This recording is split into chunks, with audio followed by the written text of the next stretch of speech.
If Cape Town and the Western Cape becomes a separate country, South Africa will lose 15% of its GDP instantly. The Western Cape is the crown jewel of South Africa's tourism. So without it, jobs across the country will vanish. My fellow South Africans, you need to wake up. You need to wake up. While you are fighting each other over petty issues, while Operation Dudula is distracting you, chasing foreigners on the street, there is a bigger and more dangerous plan unfolding right under your nose. A plan that could collapse the country overnight. Now I know when I'm talking to you this way, many South Africans will feel triggered. Many South Africans will feel hurt. But I'm here to tell you the truth, not propaganda. And I'm here to speak to you as a brother, even though you don't like it. I know you come to the comment section and call me names. Wanyela, Unduaku. I don't care about that. I'm here to deliver the message to you. And listen to me carefully. Get ready because I'm going deeper. Let me show you how Dudula is distracting you from the reclaiming. Because you claim to clean the country by chasing foreigners. That's not the reclaiming. Phil Greg, I don't care if I pronounce his name right or wrong. A man who is not even a South African citizen is campaigning to turn the Western Cape into its own country. And you South Africans are sleeping. And you South Africans are too blind to see that. Now let's go deeper because here I focus on the truth, not propaganda. Let me break it down for you so that you can understand what I'm trying to talk about. What we're looking to create in the Western Cape is an ideological homeland for people who think like us, people who have broadly Western values, who want to live in the first world, and you know want to and I've often used the example, the Western Cape becomes almost like Israel for the Jews, if I can use that example. You don't have to go and live in Israel if you're Jewish to benefit from an Israeli state. You've got somebody who's your people, your ideological people, and they're going to have your best interests at heart. And I think it's the one place where in South Africa, current South Africa, we can create hard power. We can have a police force, we can have a military, we can have borders, and actually be in a situation to influence in a really significant way at a national level the circumstances in South Africa as what currently is. Obviously we want to break South Africa up, and I think that has huge benefit to people within the Afrikaans community who are vulnerable. If Cape Town and the Western Cape becomes a separate country, South Africa will lose 15% of its GDP instantly. Listen, the Western Cape contributes hundreds of billions to the national economy. And if that goes, Pretoria will be broke. Keep on watching, I'm coming. Cape Town is one of the most strategic ports on the continent. So now imagine South Africa having to beg another country for access to its own sea routes. The Western Cape is the crown jewel of South Africa's tourism. So without it, jobs across the country will vanish. The moment Cape Town secedes, other provinces will say we want out too. That means total collapse. And this is not independence, this is national suicide. History proves it. Every time a region breaks away in Africa without unity, like South Sudan, the result has been civil war, instability, and poverty. Now, legal expert says it. Section 235 of the Constitution does not give the right to break away. Phil Greg is misleading the people with false promises. The polls prove it. Support for the Cape independence is racially divided. Stronger amongst the white and colored voters, weaker amongst the black South Africans. Now, this is not democracy, this is division. Instead of fighting these serious dangers, South Africans are busy attacking Zimbabweans and Mozambicans at hospitals. Operation Dudula is distracting you from the real enemy, the people trying to cut your country into pieces. Now let me tell you something. While you are divided over foreigners, others are planning to steal your country, your land, and your economy. Wake up. Wake up. This is serious. South Africans You are sleeping while your nation is being covered up. Listen to me. If Cape Town becomes another country, South Africa will collapse. And this is not theory. This is facts. My fellow Africans, we cannot allow Phil Gregg to come and divide our country. We cannot allow anybody to come and cut our country into pieces. We cannot allow anyone to come and tell us where to go, where to not go, where to enter, and where to not enter.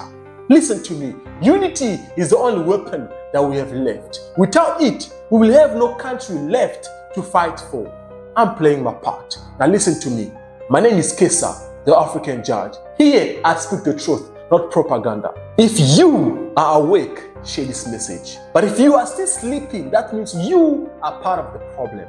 An independent Cape will have the exact same immigration policies as any democracy around the world.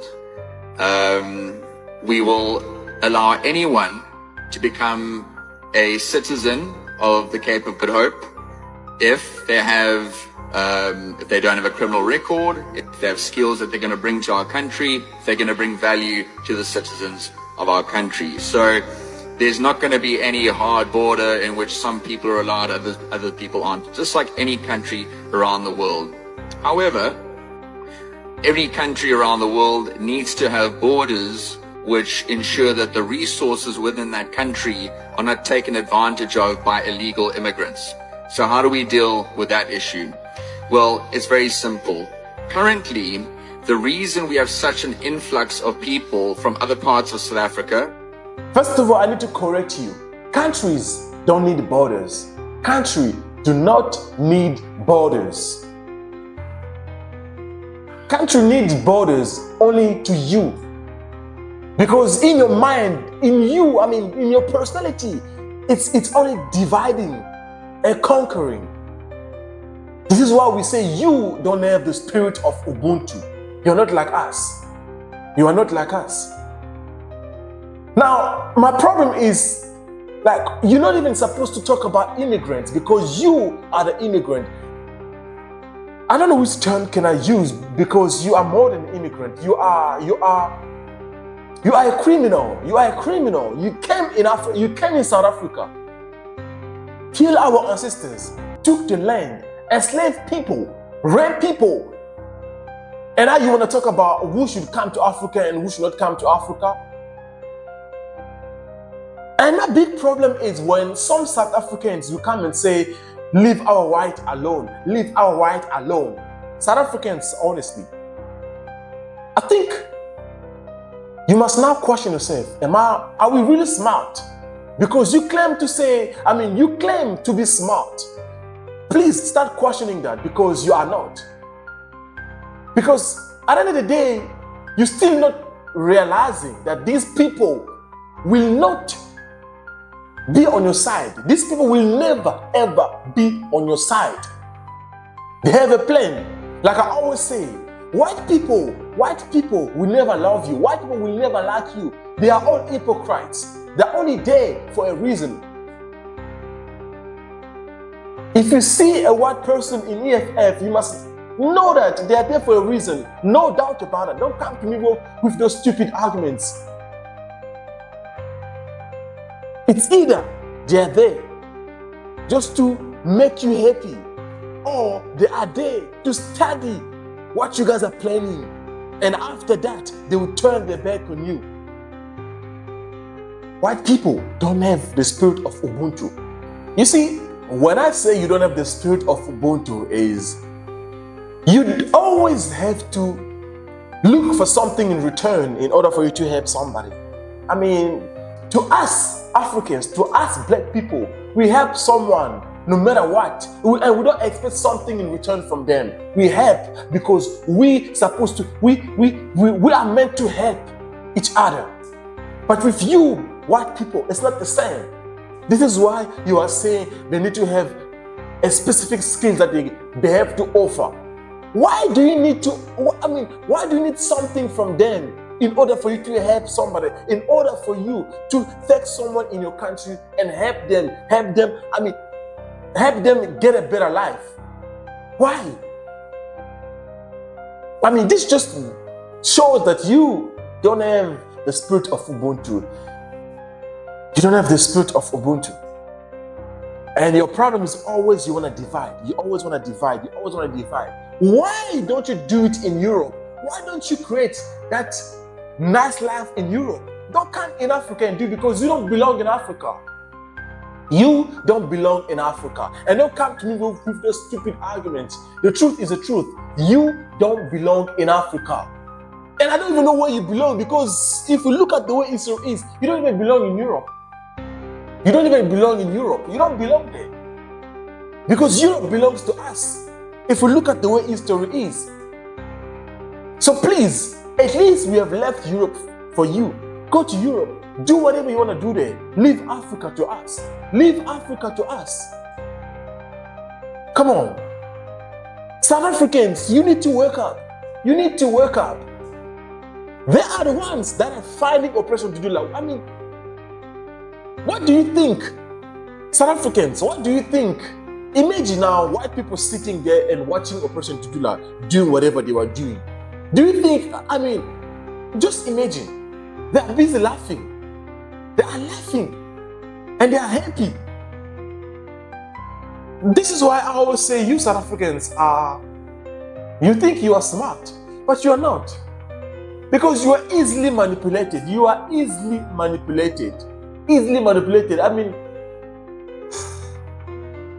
and I have to say this, most of your men are like women. They don't go with their brain, they go with their emotions. This is why you see many men in Operation Dudula. They behave like women. And I have to be honest. You always go with your emotions.